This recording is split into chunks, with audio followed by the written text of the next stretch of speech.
হাইপটা আসলে অনেক আগেই কমে গিয়েছিল যখন তামিম ইকবাল সহ অনেকে এই নির্বাচন প্রত্যাহার করেছেন, তখন থেকেই বোঝা যাচ্ছিল যে ফলটা মোটামুটি অনুমেয় ছিল। আমরা ক্যাটাগরি 1-এ, যেটা জেলা ও বিভাগীয় ক্রীড়া সংস্থা থেকে 10 জন পরিচালক আসার কথা, সেখান থেকে দেখেছি 6 জনই সম্ভবত আগেই বিনা প্রতিদ্বন্দ্বিতা নির্বাচিত হয়েছেন।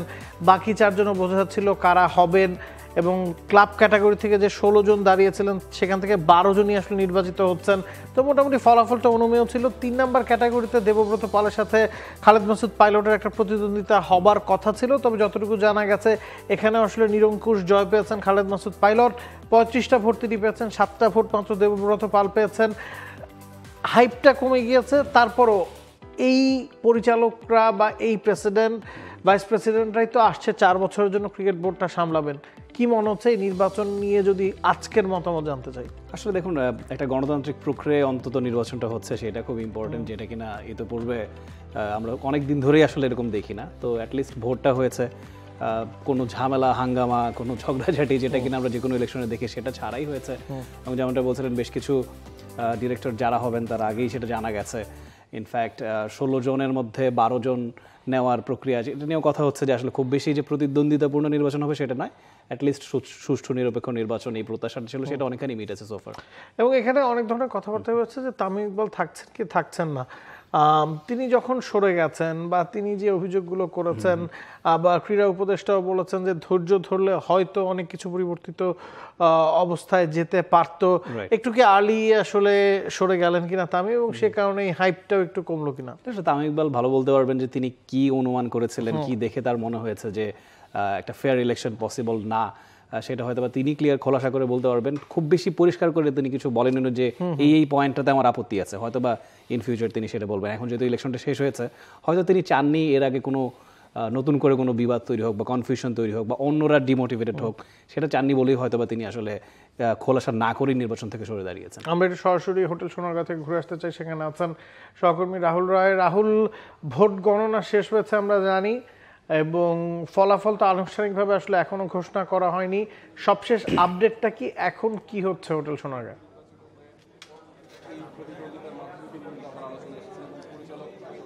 এখন আসলে আপনি যেটা বলছিলেন যে ভোট গণনা শেষ হয়ে গেছে এবং আনুষ্ঠানিক যে অনানুষ্ঠানিক যে ফলাফলটা সেটাও মোটামুটি আমাদের অধিকাংশটাই হাতে চলে এসেছে, এবং সে কারণে সবাই আসলে যারা বোর্ড ডিরেক্টর হিসেবে নির্বাচিত হয়েছেন তারা কিন্তু প্রত্যেকেই নিচে যেখানে ভোট গ্রহণ করা হয়েছে তারা যে যার মতো করে সেলিব্রেট করছেন।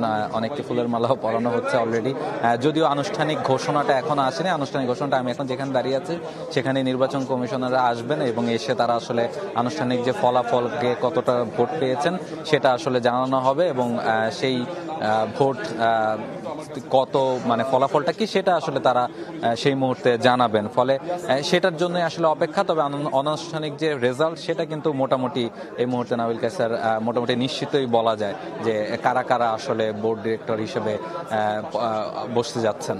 রাহুল, যেহেতু বলছিলেন যে অনানুষ্ঠানিক ফলটাও মোটামুটি নিশ্চিতই, সেটাও একটু আমরা জানতে চাই। এবং আমরা জানি যে ক্লাব ক্যাটাগরিতে 16 জন দাঁড়িয়েছিলেন, সেখান থেকে 12 জন ইলেক্টেড হওয়ার কথা, এবং শেষ মুহূর্তে আমরা দেখেছি ইমরোজ আহমেদ, মেজর ইমরোজ আহমেদ, এবং আরও একজন সম্ভবত সরে গিয়েছিলেন লুৎফর রহমান বাদল। সেই জায়গায় আবার 15টা ক্লাবের ভোটাধিকার ফিরিয়ে দেওয়ার পর ইফতেখার মিঠুরও আসলে পরিচালক হওয়ার একটা গুঞ্জন ছিল, যিনি আসলে যেহেতু 15টা ক্লাবের ভোটাধিকার চলে গিয়েছিল তখন ওই জায়গায় বাদ পড়েছিলেন। তিনি কি আছেন কিনা এবং নামগুলো যদি একটু বলতেন। এক্স্যাক্টলি, ইফতেখার মিঠু তিনি কিন্তু আবার নির্বাচক হিসেবে বোর্ড ডিরেক্টর হিসেবে আবার এসেছেন এবং তিনি পাশ করেছেন। এবং এই জায়গাটাতে আপনি যদি ক্লাব ক্যাটাগরি 2-তে যদি জানতে চান আমাকে, সেখানে 12 জনের নাম অলরেডি চলে এসেছে, এবং সেখানে প্রেসিডেন্ট এবং ভাইস প্রেসিডেন্ট নিয়েও বেশ কিছু কনসার্ন আছে। প্রেসিডেন্ট আমিনুল ইসলাম বুলবুল হবেন, সেই ভোটটা এখনো যদিও নেওয়া হয়নি, তবে ধরে নেওয়া হচ্ছে বা অনুমান করা হচ্ছে যে আমিনুল ইসলাম বুলবুলই আবার বোর্ড প্রেসিডেন্ট হতে যাচ্ছেন। এবং ভাইস প্রেসিডেন্টের যে দুটো পদ, সে দুটো পদ নিয়ে কিন্তু একটা আলোচনা ছিল, এবং বলা হচ্ছিল যে ফারুক আহমেদ এবং নাজমুল আবেদিন ফাহিম এই দুজন আসলে হেভিওয়েট প্রার্থী বা এই দুজনই আসলে ভাইস প্রেসিডেন্ট হচ্ছেন। তবে এই জায়গাটাতে এখনো যদিও ভোট হয়নি, তবে কিছুটা চমক থাকলেও থাকতে পারে। এই জায়গায় দুটো নামের একটা নাম পরিবর্তন হওয়ার একটা আভাস কিন্তু অলরেডি আমরা শুনতে পাচ্ছি। এছাড়া যদি ক্লাব ক্যাটাগরি থেকে নামগুলো আপনাকে আমি ছোট করে জানিয়ে দিতে চাই খুব সংক্ষেপে: ইশতিয়াক সাদেক, আদনান রহমান দীপন, ফায়াজুর রহমান, আবুল বাশার, আমজাদ হোসেন, শানিয়ান তানিম, মুখলিসুর কামাল, এম নাজমুল ইসলাম, ফারুক আহমেদ, মঞ্জুর আলম, মেহরাব আলম চৌধুরী এবং ইফতেখার মিঠু, এই 12 জন ক্লাব ক্যাটাগরি থেকে নির্বাচিত হয়েছেন। এবং আপনারা জানেন যে সি ক্যাটাগরি থেকে খালেদ মাসুদ পাইলট এবং দেবব্রত পল তারা নির্বাচন করেছিলেন এবং খালেদ মাসুদ পাইলট সেখানে বেশ বড় ব্যবধানেই জিতেছেন। এবং এই ক্যাটাগরিতেও আপনারা জানেন যে 3টা বিভাগে ভোট হয়েছে এবং সেখানকার ফলাফলও প্রায় চলে এসেছে।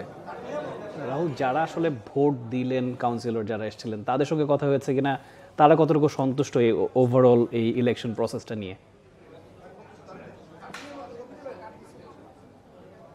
এক্স্যাক্টলি অর্ধেকের মতো ভোট কিন্তু রাফি আমরা দেখেছি যে অনলাইনেও ভোট দেয়া গেছে এবং তারা অনেকেই অনলাইনে ভোট দিয়েছেন, যারা দেশে নেই বা অসুস্থ বা যারা আসলে এখানে আসতে পারেননি তারা অনলাইনে ভোট দিয়েছেন এবং বাকিরা কিন্তু এখানে এসেছেন। এবং আপনি যদি একটা যে ব্যাপার স্পষ্ট দেখেন ভোটটা আসলে তারা কতখানি স্বতঃস্ফূর্ততা নিয়েছেন, একটা উদাহরণ দিয়ে যে সি ক্যাটাগরিতে দেখেন মাত্র কিন্তু একটাই পদ, সেখানে 2 জন লড়াই করেছেন, দেবব্রত পাল এবং খালেদ মাসুদ পাইলট। সেখানে মোট ভোটার সংখ্যা 45 এবং সেখানে ভোট পড়েছে 35 বা 36টি, অর্থাৎ প্রায় 85% টু 90% ভোট কিন্তু কাউন্ট হয়েছে এই একটা ক্যাটাগরিতে। 35টা ভোট খালেদ মাসুদ পাইলট পেয়েছেন, 7টা ভোট দেবব্রত পাল পেয়েছেন এবং একটা ভোট ক্যান্সেল হয়েছে। তার মানে 45টার মধ্যে 43টা ভোটই কাস্ট করা হয়েছে। একটা ভোট ক্যান্সেল হয়েছে, এক্স্যাক্টলি। এবং একটা ভোট ক্যান্সেল হওয়া নিয়েও আসলে নানা রকম আলাপ আলোচনা নাটকীয়তা হয়েছে। ফলে ওই জায়গাটাতে মানে আপনি যদি হিসাব করেন আমার কাছে, তাহলে বুঝতে পারবেন যে 90%-এর ওপরে ভোট কাউন্ট হয়েছে ওই ক্যাটাগরিটাতে। এবং অন্যান্য যে ক্যাটাগরিটাতে সেগুলো আমরা খোঁজ নিয়ে বারবার জানতে পারছিলাম যে বেশ বড় সংখ্যক ভোটই কিন্তু অনলাইন এবং লাইভ মিলে পড়েছে। এবং কাউন্সিলররা বারবার বলছিলেন যে তারা আসলে মাঝের অনেকটা সময় ভোট দেওয়ার খুব একটা প্রয়োজন ছিল না, তবে এইবার আসলে সেই সুযোগটা তারা পেয়েছেন এবং ভোট তারা দিতে পেরেছেন। যারাই আসলে দাঁড়িয়েছেন তাদের মধ্যে একটা হাড্ডাহাড্ডি লড়াই হবে এই প্রত্যাশা নিয়ে তারা ভোট দিতে এসেছেন। ভোট কাস্টিং নিয়ে রাফি বলছিল, আমি একটু ভোটারদের উপস্থিতি নিয়ে একটু জানতে চাই। যেহেতু আমরা জানি যে 3টা ক্যাটাগরি, একটা ক্যাটাগরিতে 45 জন কাউন্সিলর, একটা ক্যাটাগরিতে 76 জন, একটা ক্যাটাগরিতে 71 জন, তো সব মিলিয়ে প্রায় 190-এর আশেপাশে কাউন্সিলর সংখ্যা। যেহেতু ইলেকট্রনিক উপায়ে ভোটদানের একটা সুযোগ ছিল ইমেইলের মাধ্যমে, সরাসরি সশরীরে উপস্থিত হয়ে ভোটদানের সংখ্যাটা কেমন ছিল? অন্তত 50% মানুষ কি সশরীরে উপস্থিত হয়ে ভোট দিয়েছেন? না, দেখেন যে 200-র উপরে ভোটার সব মিলে আপনি যদি 3টা ক্যাটাগরিতে দেখেন এবং এর মধ্যে মোটামুটি অর্ধেক অনলাইনে ভোট দিয়েছেন এবং বাকি ধরেন 100 জন ভোটার যদি বাকি থাকে, আমি অন্তত যাদের কাউন্সিলর হিসেবে চিনি বা যাদেরকে দেখেছি, আমি অন্তত 50-60 জন কাউন্সিলরকে সরাসরি চোখে দেখেছি এবং হয়তোবা আরও বেশ কয়েকজনও এসে ভোট দিয়েছেন। ফলে সংখ্যাটা যে অলমোস্ট টোটাল ভোটারের অলমোস্ট 70 to 80% বা 80%-এর উপরে যে ভোট পড়েছে সে ব্যাপারে নিশ্চিত করেই বলা যায়। রাহুল, আজকে যতটুকু শোনা গেছে যে এই 23 জন নির্বাচক পরিচালকের সাথে এনএসসি থেকে আরো 2 জনকে যুক্ত করা হয়েছে, মোট 25 জন। এদেরকে নিয়ে কি আজকে কোনো ধরনের বৈঠক হওয়ার কথা আছে কিনা? কারণ আমরা শুনছিলাম যে একটা বৈঠক হবে এজিএম আকারে এবং সেখান থেকে যেহেতু বিপিএলটা খুব দ্রুতই আয়োজন করতে হবে, বিপিএল এর দায়িত্বে কে থাকছেন, কিছু দায়িত্ব বন্টন করা হতে পারে।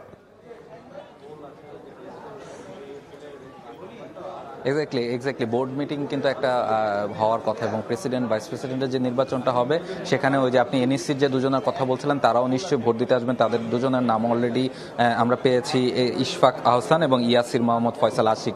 এই 2 জনকে এনএসসি থেকে মনোনয়ন দেওয়া হয়েছে এবং তারা 2 জন নিশ্চয়ই আসবেন যে এই প্রেসিডেন্ট এবং ভাইস প্রেসিডেন্টের জন্য যে নির্বাচনটা হবে সেটার ভোটটায় অংশগ্রহণ করার জন্য। এবং আপনি যেটা বলছিলেন যে একটা এই সদ্য গঠিত যে বোর্ডটা হবে সেই বোর্ড একটা ছোটখাটো মিটিংও হয়তো বা এখানে করবেন এবং কিছু গুরুত্বপূর্ণ সিদ্ধান্ত তারা নেবেন এবং ফলাফল ঘোষণা হলেই হয়তোবা কে কোন কমিটির দায়িত্ব পালন করবেন সেগুলো নিয়েও একটা ভাষা আলোচনা, অন্তত একটা প্ল্যানিংয়ে তারা যাবেন এবং সেই ধরনের প্ল্যানিংয়ের গুঞ্জনও কিন্তু শোনা যাচ্ছে। কে কোন কমিটিতে দায়িত্ব নেবেন সেটার ব্যাপারেও কিন্তু আলোচনা অলরেডি শুরু হয়ে গেছে। তবে এই জায়গায় এখন পর্যন্ত সবচেয়ে বড় যে অপেক্ষাটা সেটা হচ্ছে যে 2 জন ভাইস প্রেসিডেন্ট কে হন সেই ব্যাপারে আগ্রহটা এখন সবচেয়ে বেশি, যেহেতু আমরা মোটামুটি নিশ্চিতই হয়ে গেছি যে কোন 25 জন আসলে বোর্ড ডিরেক্টর হয়েছেন বা হচ্ছেন, ফলে প্রেসিডেন্ট কে হবেন সেটাও মোটামুটি নিশ্চিত করে বলা যায়। তবে ভাইস প্রেসিডেন্টের যে দুটো পদ, সেই দুটো পদ নিয়ে কিন্তু এখন একটা গুঞ্জন, আলোচনা, একটা আগ্রহের জায়গা রয়েছে। Nabil Kaiser, thank you very much, thank you for joining us. অনেকক্ষণ আটকে রাখলাম আপনাকে এবং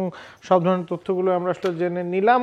ভোট গণনা শেষ, কিছুক্ষণের মধ্যেই আনুষ্ঠানিক ফল চলে আসবে। তবে অনানুষ্ঠানিকভাবে রাহুল আসলে জানিয়ে দিচ্ছিলেন যে কোন 23 জন পরিচালক নির্বাচিত হয়েছেন এবং এনএসসি থেকে কোন দুজনকে আসলে পরিচালক বানানো হয়েছে। আজকেই একটা এজিএম হওয়ার কথা, যেখানে এই নব নির্বাচিত বোর্ডের সদস্যরা উপস্থিত থাকবেন এবং আমরা জানি যে বিসিবির প্রেসিডেন্ট যিনি হবেন তিনি কিন্তু এই পরিচালকদের মধ্য থেকেই একজন এবং এই পরিচালকরাই ভোট দিয়ে একজনকে বিসিবির প্রেসিডেন্ট মনোনীত করবেন। তো প্রেসিডেন্ট কে হচ্ছেন সেটা আমিনুল ইসলাম বুলবুলের কথাই শোনা যাচ্ছে। ভাইস প্রেসিডেন্ট কে হচ্ছেন এগুলো কিছুক্ষণের মধ্যেই আমরা আসলে জানতে পারবো।